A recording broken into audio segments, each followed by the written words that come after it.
Good. All right. So we're starting out with our setter, okay, during our warm-ups.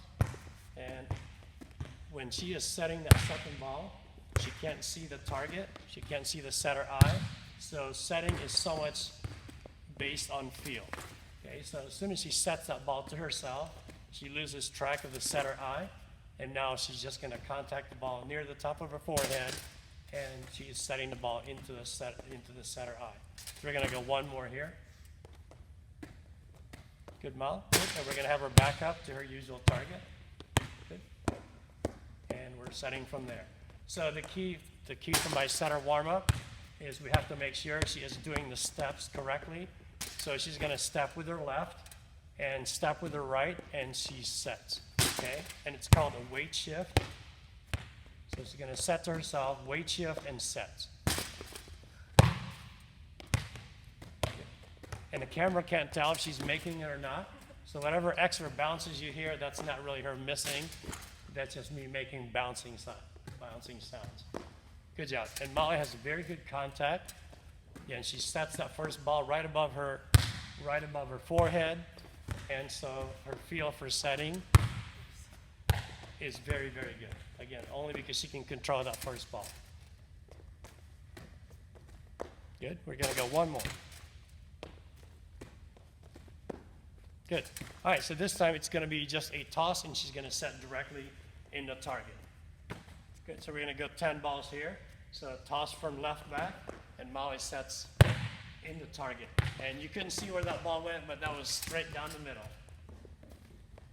I would never lie to you. Good, very good. Good. So again, if you watch our setter, okay, she has very, very good contact. She has a very good release point. And we're going to go two more. Good, and she pushes her ball way outside. And Molly Smith starts with it. Okay, and this time I'll just step in. So the key for my setter is making sure she realizes that her errors can be limited.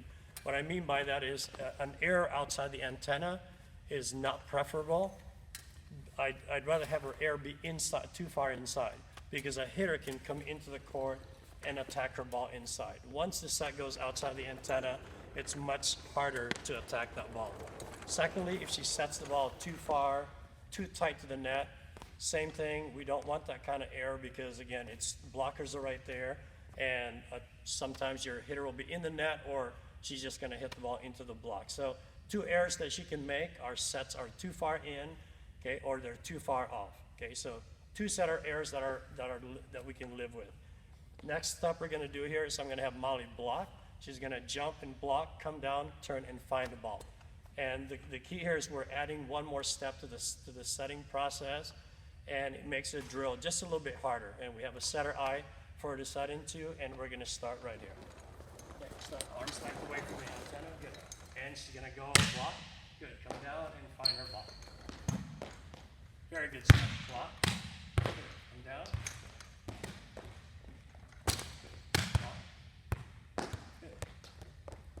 Now this is not a blocking drill, but if you notice, Molly has very good blocking form. Okay. She makes one motion to the net, she presses over the net, and she comes down and finds the ball. Good job. And again, to reiterate, I want to make sure if she makes a setting error, that her sets are too far inside or too far off the net. Good. We're going to go three more sets. Okay, that's one. Good. Very good footwork. That tosses inside. Good. And she runs forward, gets her body behind the ball, and sets a good ball. Last one. Good. And now if you can check real quick on top of the ball. Okay. So the key for my setter is of all the three, she's out of the back row, and she's going to have three hitters to set. The left side, the middle, and the right side. For me, the most important hitter to set well consistently is going to be the left side. The reasoning for that is the outside, the left side hitter gets the majority of the sets, number one. And number two, if her pass is off the net and our setter is setting from the middle of the court, this ball has to be a hittable ball in order for the hitter to get a kill or to keep the ball in play. The middle hitter requires more timing, so it's pretty critical the hitter's up in the air when Molly is setting her the ball, okay? But really when it comes to the actual accuracy for sets, the key for me is gonna be the outside. Again, the majority of the sets go out there, and if her team is struggling to pass, and now her passes are all over here, it's really, really tough to set balls that are too tight, or they're outside the antenna and we can't get a side out, or we struggle to keep the ball in play. The next step for Molly, as she hands me a volleyball cart, the next thing that I want Molly to work on is being able to come in from zone one. Okay, so the drill is I'm gonna clap, she's gonna transition to the net. And I like my setters to go up to the net and be tight to the net. Some coaches like to have their setters be off the net, and the reason I want my setter to be tight is once Molly gets up to the net and my pass is off the net, she can come off the net and run for the ball and get turned to set. But if she stops 3 feet in front of the net and we give her a tight set, especially coming out of the back row, it's really hard for her to recover and come up with a hittable ball from 3 feet off the net. So in this drill, I'm gonna clap. She's gonna transition to the net, be tight to the net, and again, find the ball.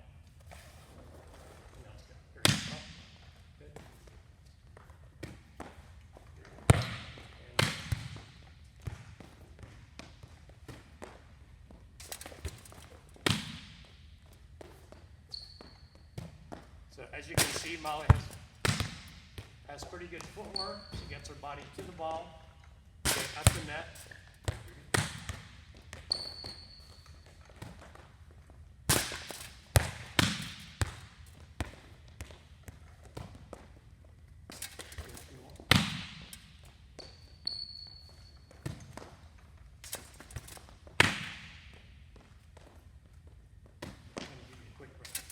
All right, so a key here for the setter is when she's coming to the net to set, if you notice, Molly stops and she faces the middle of the court.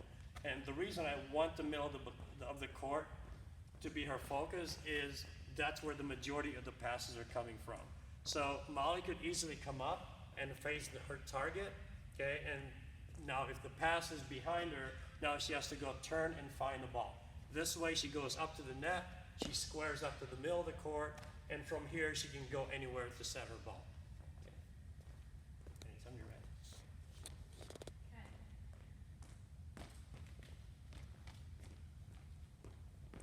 ready. Good. Again, so let's make sure we watch Molly's action here, because now I'm going to start tossing the ball from right back, so which means it's really important for her to face the middle of the court and then get turned to set to her setter eye.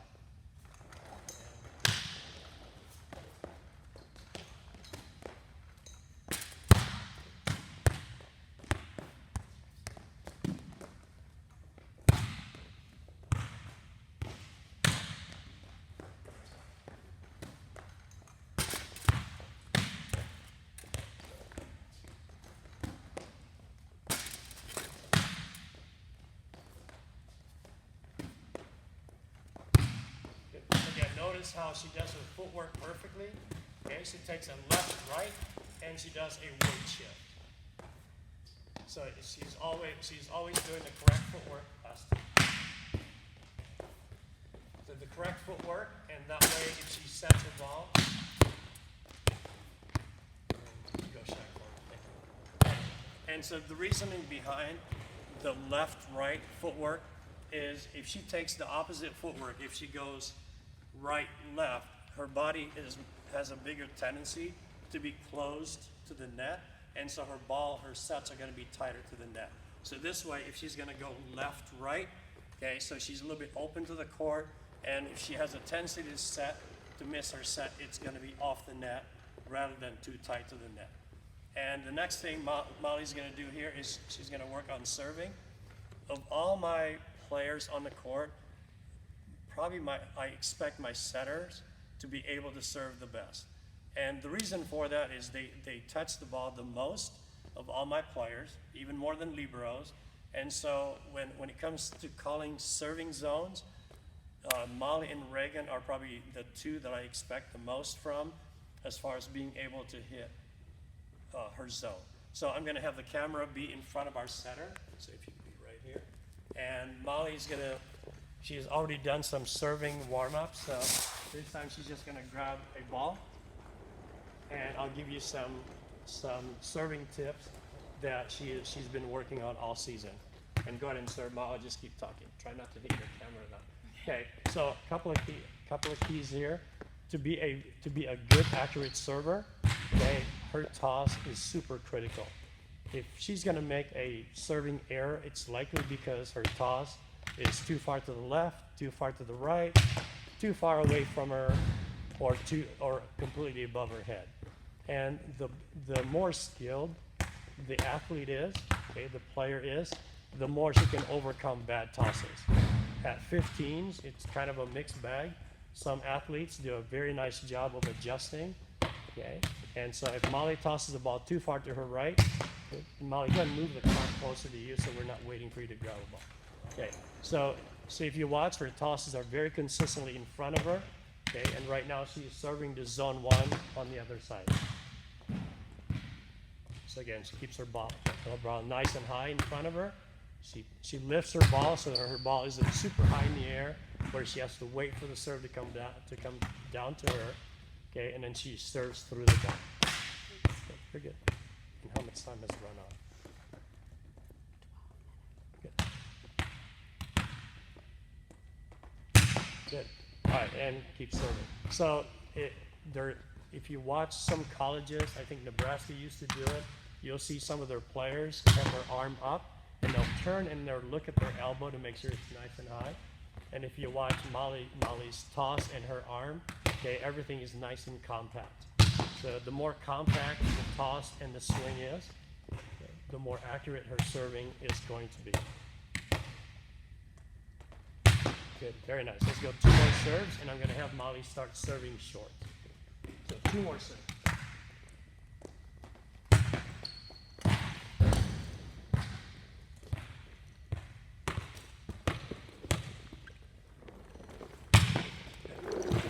All right, so this time, again, expecting my setters to be very good servers, being able to hit short zones. So this time she's going to be serving to zones 2 or 3, okay, which will be short. So if you watch a couple of things here, number 1, her toss is going to be a little bit higher near the top of her head, only because she's going to want her serve to go upward, and then it comes down short in front of the passer. So again, she keeps a nice compact toss. It's a little bit higher above her head, and she doesn't swing as fast as if she were serving a deep, hard-driven ball. Good. So again, very good form. And to me, even if my opponents knew that she was serving the ball short, it really doesn't matter, because they still have to move up and pass a ball to their setter. So even if they knew that Molly was serving to zone 2, okay, the key for me is that Molly actually gets her serve in. Very nice. Good. Let's go 3 more serves. So again, watch her toss. It's nice and compact. Good. Then she has a little bit slower swing. Last 2 serves. And the key here is I don't want her to scrub too much of her speed, because then she's going to serve the ball in the bottom of the net. Last serve. I'd rather, if she misses her zone, I'm okay with her serving the ball too long rather than in the bottom of the net. That was 3. And go ahead and cut the video, because then we'll just add a second.